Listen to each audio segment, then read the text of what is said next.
Take two. You're looking at the EDU2AE. On the front screen, when you first turn the power, you'll see the version number 1.1. As of April 2nd, 2013, this is the most current firmware revision for this controller. The system ready on the bottom indicates you're ready to run the driver. When you run the driver, it defaults to the operator screen, where you see the model number of driver that you have programmed in, what joint you are assembling, whether it be a soft or a hard joint, the speed that the driver is running or set to run at, the torque percentage that is set in the menu. When you squeeze the lever, you go from a ready state to a tightening state. When you go into reverse, it will say loosening. And if you run a joint down, you'll see a screw OK signal come up with the green light. If the joint were bad, you'll get red light, and it will tell you what the error was. In the menu, press and hold Escape. The first line tells you the model. You can change that by pressing the OK button and using the up and down arrow keys to select the specific model that you have attached. We have everything from Pluto 3 all the way up to the Pluto 35, and then we go into the Pluto 3 FRs all the way up to the Pluto 7 FRs. Those are the mechanical clutch Pluto tools.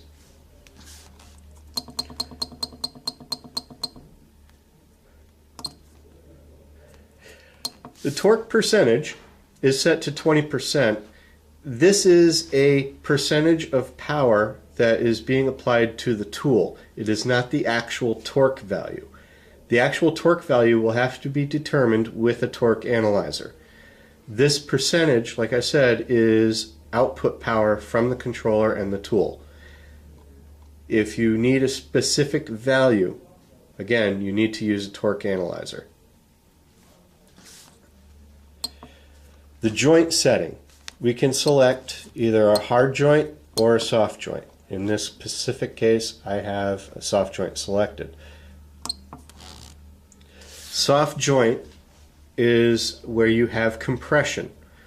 If you have a lock washer or thick gasketing material that has a certain amount of give to it when it's tightened, that is a soft joint. A hard joint would be where you had a metal fastener going to a metal plate and there's not any give in the joint. That would be a hard joint.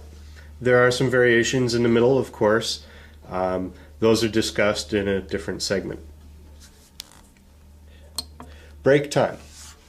Break time allows you to run most of the screw into position prior to what we would determine to be the control speed for torque.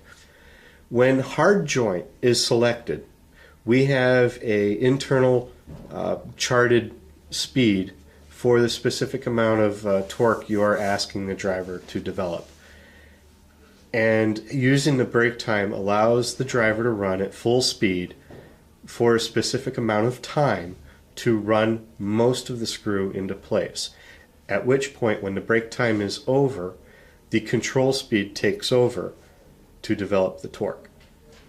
Now, if it takes 1 second to run the screw fully into place, you can set your brake time for, say, 3/4 of a second, and then allow that last quarter second to run the control speed. Ramp time, this is what some people will call a soft start. We have to have a minimum of 0.2 seconds to get the motor and the rest of the driver actually running. We do rely on the inertia of the moving parts in the driver to help develop the torque. So we need to at least get the motor moving. So the minimum you'll see is 0.2. The rest of it you can move up to as much as you want.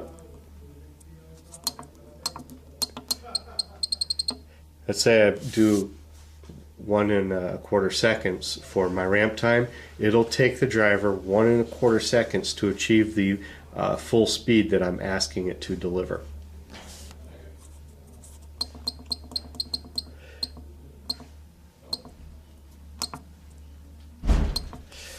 Speed, this is in soft joint, this will be continuous throughout the entire operation. Right now it's set at 920 RPMs, and this can be adjusted by, again, pressing OK and using the up and down arrow keys.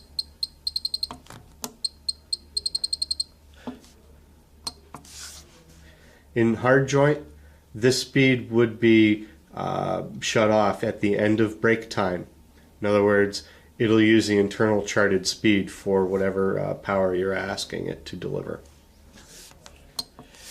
The minimum time.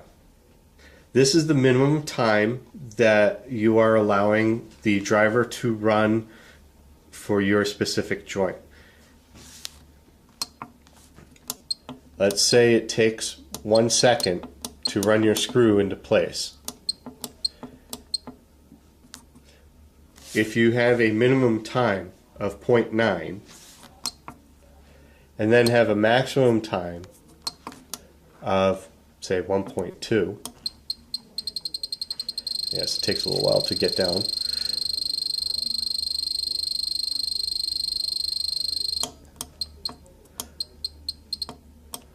We'll say 1.3. Okay. So I have a min time of 0.9 and a max time of 0.3. If I have not reached my minimum time, I most likely cross-threaded the screw and the joint will be no good. If I run over the max time, I most likely stripped out the threads, and again the joint is no good. So those are time parameters that we allow us to process control.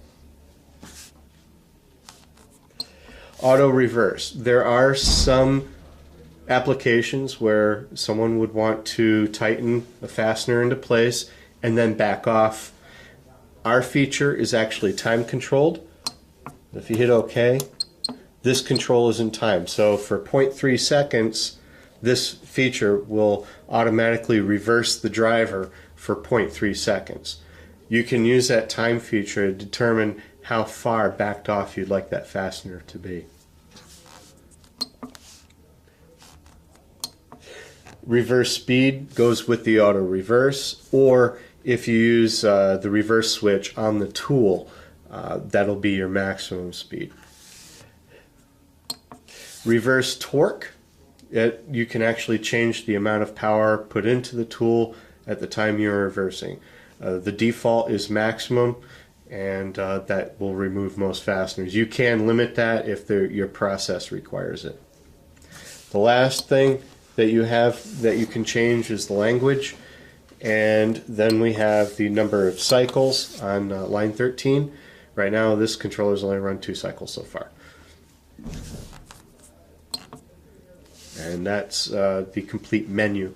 If you have any questions about the actual use of this controller, please give us a call or send us an email. Thank you.